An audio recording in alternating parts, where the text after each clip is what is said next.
Vehbi i përket të brezit të tabinëve. Është një prej atyre dietarëve që konsiderohen të jenë në referencë në çështjet që kanë të bëjnë me rrëfimet, e veçmas me rrëfimet nga itharët e librit.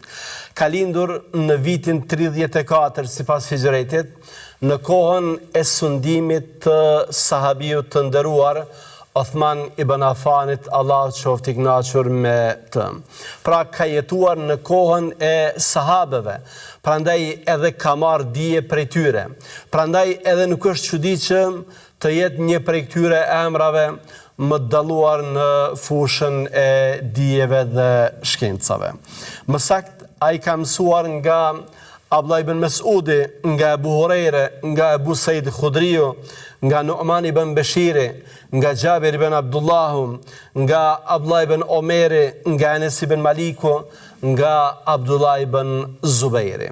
Pra janë disa prej këtyre sahabeve që konsiderohen si brezi i ri sahabeve dhe njëherë është brezi dietari sahabeve, prej cilëve ky dietar i madh ka marrë dije. Ka pasur fatin që të kalojnë për duart e tyre, që të shkollohet në shkollën e tyre dhe sigurisht që të kualifikohet si një emër i besueshëm i shkencave. Prandaj dietarët kur janë pyetur për Wahbin, për shembull Ejri, Abu Zur'a, pastaj Nesaiu, Wahbin e kanë klasifikuar si të besueshëm, pra si dikush që dija mund të merret prej tij. Wahbi nuk ka qenë thjesht i dalluar vetëm për dijen, ka qenë i dalluar edhe për përkushtimin në adhurim.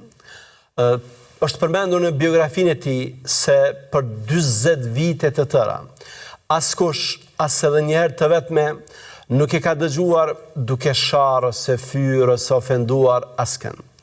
E përmendet nga të afërmit e tij se ai për plot 2 dekada, të nderuar vëllezër dhe motra, për 2 dekada të tëra, namazin e sabahut e ka falur me abdesin e yatsis.